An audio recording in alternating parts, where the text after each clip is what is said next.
Bonjour, n'oubliez pas de liker la vidéo. Mon nom c'est Gisèle. Partagez la vidéo et surtout, invitez vos amis, vos connaissances à écouter cette vidéo et surtout partager la vidéo. Ok? Donc là, chaque fois je fais des vidéos et je parle de l'histoire des autres. Aujourd'hui, je vais vous parler de mon histoire. Je vous dis que même, je ne sais même pas par où commencer cette histoire-là. Je vais raconter une histoire que j'ai vécue, moi, la semaine passée. J'ai failli me faire arnaquer par mon frère consanguin. Mon frère consanguin, il m'a tendu un piège. Je vais vous raconter un piège pour me soutirer de l'argent. Pour me soutirer de l'argent. Vous vous rendez compte? Alors, l'histoire est la suivante. Mon frère, il vit en Afrique. Alors, je reste ici chez moi. Je reçois un appel. Et cette personne-là, il se fait passer pour un policier. Et il me dit quoi? Il me dit que mon frère est en prison. Que mon frère a été arrêté parce qu'il était en train de faire un trafic. Et alors, il est en cellule. Alors, il faut que j'envoie de l'argent, que j'envoie 1500 $ rapidement. Parce que si lundi, donc il me donnait comme 3 jours pour envoyer cet argent-là. Si après les 3 jours, l'argent n'était pas reçu, il y avait de faibles chances que mon frère puisse s'en sortir. Et là, je lui dis, mais qu'est-ce qui prouve que vous êtes d'abord une vraie personne? Alors, qu'est-ce que le gars a fait? Il a fait une vidéo. Il m'a dit, ok, tu veux voir mon visage? Et il a fait une vidéo où il se présentait à moi. Ok, effectivement, il était en tenue de police. Il dit, me voilà. Et je lui dis, mais comment vous vous appelez? Il me donne son nom, il me donne son numéro de téléphone. Mais tout était plausible. Il me dit, et j'ai dit, comment vous avez fait pour faire la connaissance de mon frère?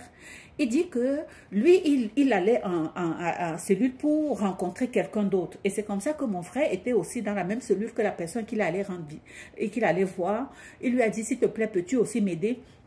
Ma soeur habite au Canada, peux-tu l'appeler? Et il lui a donné mon numéro de téléphone. Appelle ma soeur et dis-lui que je suis ici et qu'il faut qu'elle m'aide. Ça, c'est ce qu'il me raconte, le monsieur. Jusque-là, moi, je n'avais pas. Alors, j'informe la famille. J'ai dit, voilà, notre frère, il est dans des pétrins. Voilà ce qu'on me demande. Il faut qu'on se mobilise pour le faire. Mais et considérant le délai, ben, qu'est-ce que vous voulez? Il fallait agir vite. J'informe un frère encore. Je lui dis, mais mettons-nous ensemble pour envoyer l'argent. Parce que c'est urgent. Et mon frère, en question, il me dit, écoute, moi, je connais quelqu'un qui habite dans cette ville-là. Je connais quelqu'un qui habite dans ce pays où se trouve notre frère. Et je connais un haut placé qui habite dans cet état-là. Je vais l'appeler.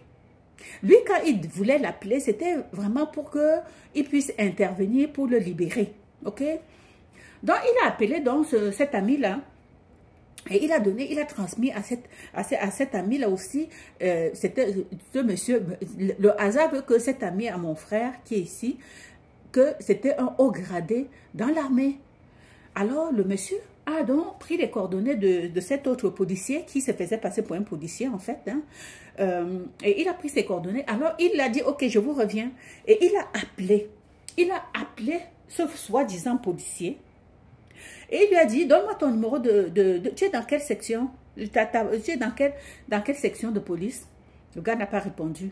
Et quel est ton numéro d'agent? Parce que les policiers ont un numéro matricule. C'est quoi ton numéro matricule? Il n'a pas répondu. Alors, le haut gradé appelle donc mon frère ici et lui dit, écoute, si vous étiez sur le point d'envoyer de l'argent, arrêtez tout de suite. Parce que ça sent la arnaque. Arrêtez tout de suite. Alors, mon frère m'informe de la situation. Et comme nous, on avait déjà cotisé, hein, donc on avait cotisé, mais ce n'était pas encore rendu à cet endroit-là. Ok? Parce qu'il a fallu qu'on envoie dans le pays pour qu'on envoie à l'autre place. Donc nous, on ne voulait pas envoyer directement de chez nous. Donc on a envoyé ça d'abord dans notre pays d'origine pour qu'on envoie ça là où se trouvait notre frère. Alors, le policier, le gendarme a donc dit, regardez, moi je vais continuer les investigations, laissez-moi du temps. Laissez-moi quelques minutes, quelques heures. Et c'est comme ça que Il s'est rendu sur les lieux. Vous savez quoi?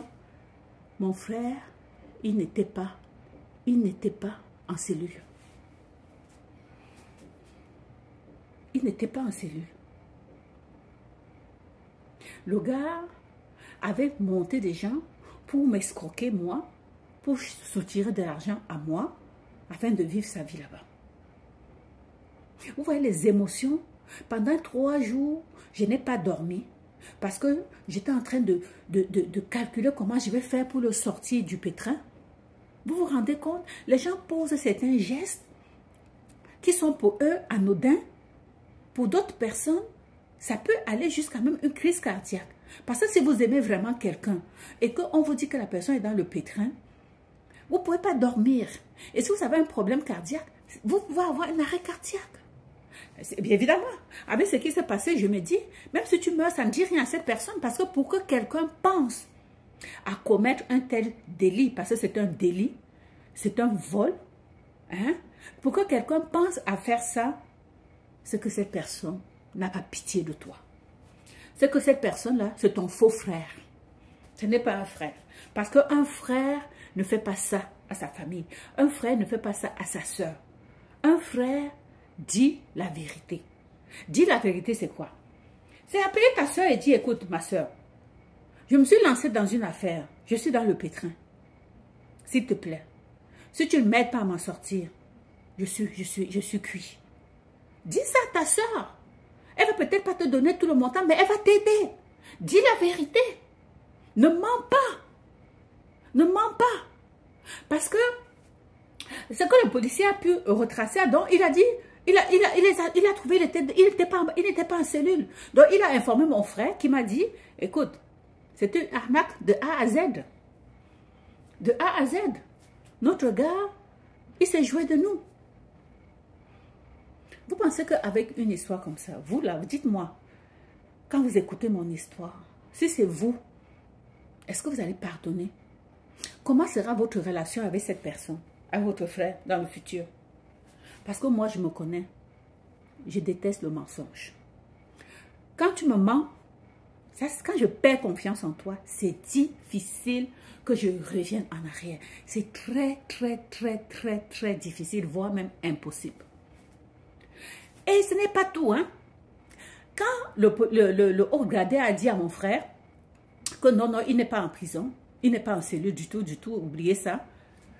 Le gars, pour pouvoir simuler, et il se disait peut-être que pour s'en sortir peut-être mieux, pour paraître mieux, vous savez ce qu'il a fait? Il a encore exagéré. Il s'est rendu dans un centre de santé.